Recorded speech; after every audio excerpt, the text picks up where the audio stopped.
ఈరోజు వైఎస్ఆర్ కాంగ్రెస్ పార్టీ నుంచి ఒక బృందం జాతీయ ఎస్సీ కమిషన్ చైర్మన్ గారిని కలవడం జరిగింది. అంబేద్కర్ స్టాచ్యూ విషయంలో ఏ విధంగా దాడి జరిగింది, దాడి చేసిన వారు ఎందుకు శిక్షించలేదు, శిక్షించవలసిందిగా చర్యలు తీసుకోవాలని చెప్పి కమిషన్ కోరడం జరిగింది. దీనికి కమిషను చాలా సానుకూలంగా స్పందించి తప్పకుండా ఎవరైతే దాడి చేశారో వారి మీద చర్యలు తీసుకునే విధంగా కమిషన్ తీసుకుంటుందని చెప్పి హామీ ఇవ్వడం జరిగింది. గత రెండున్నర నెలల నుంచి ప్రభుత్వం మారిన తర్వాత రాష్ట్రంలో ఏం జరుగుతుందని మీ అందరికీ తెలుసు. ఎంతో ప్రతిష్టాత్మకంగా వరల్డ్లో టాలెస్ట్ అండ్ బిగ్గెస్ట్ అంబేద్కర్ స్టాచ్యూని మనం నియమించుకొని ఒక మాన్యుమెంట్ నిర్మించుకుంటే దానికి దాడి చేయడమే కాకుండా పైపెచ్చి వాళ్ళు చెప్పే మాటలు ఏంటంటే మేము పేర్లే తీసాము, లేకపోతే దాడి చేసినప్పుడు ఎవరు దాడి చేశారో మాకు తెలియదని చెప్పి రకరకాలుగా చెప్తున్నారు. మీ అందరి సమక్షంలో రాష్ట్ర ప్రభుత్వాన్ని సూటిగా ఒక ప్రశ్న అడుగుతున్నాను. దాడి చేసిన వారు టీడీపీ గుండాలా కాదా, టీడీపీ మనుషులా కాదా? దాడి చేసినప్పుడు ఆ సమయంలో ఆ ప్రదేశంలో ఆ మౌన్మెంట్ ప్రదేశంలో ఎందుకు సీసీ కెమెరాలు పనిచేయలేదు? దాడి చేసిన సమయంలో ఎందుకు కరెంటు తీసివేశారు? దాడి చేసిన సమయంలో ఎంతో భద్రత ఉన్న ఆ మౌన్మెంట్ని, అంబేద్కర్ విగ్రహాన్ని ఆ భద్రతా సిబ్బంది ఏమయ్యారు? ఆ దాడి చేసిన సమయంలో రోడ్డు మీద వెళ్ళే ప్రజలు చూసి స్పందించి గొడవ చేసి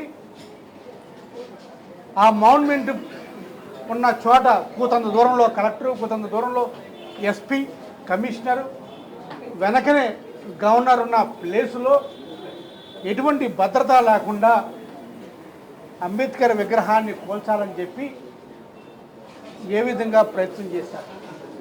మీకు నిజంగా చిత్తశుద్ధి ఉంటే, మీకు నిజంగా అంబేద్కర్ గారి మీద అభిమానం, చిత్తశుద్ధి ఉంటే ఆ మహానాయకుడి గురించి నిజంగా ఆయన అడుగుజాడలో మీ పరిపాలన సాగిస్తుంటే, దాడి జరిగిన తర్వాత 8వ తారీఖు దాడి జరిగితే ఈరోజు సుమారు 14వ తారీఖు, ఇన్ని రోజుల్లో మీకున్న యంత్రాంగంతో ఎందుకు దండుగొల్లి పట్టుకోలేకపోయారు? ఎందుకు ఎఫ్ఐఆర్ రిజిస్టర్ చేయలేదు?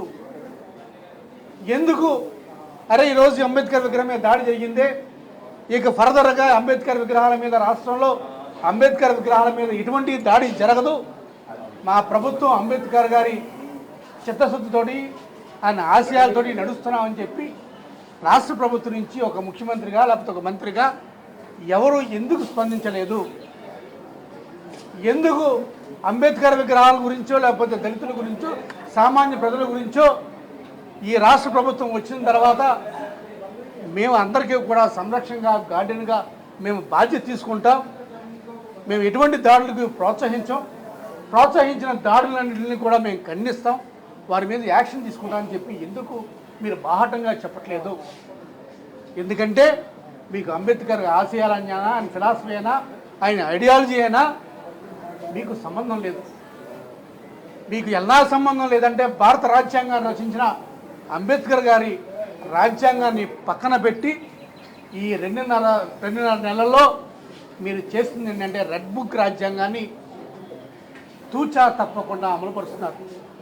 బాహాటంగా అందరికీ చెప్తున్నారు ఇది రెడ్ బుక్, ఈ రెడ్ బుక్ రాజ్యాంగం, మీ రెడ్ బుక్ రాజ్యాంగం ప్రకారం తూచా తప్పకుండా మేము పాటిస్తామని చెప్పి ఈ 2.5 నెలల నుంచి అనేక దాడులు, అనేక సంఘటనలు చేసుకున్నాయి.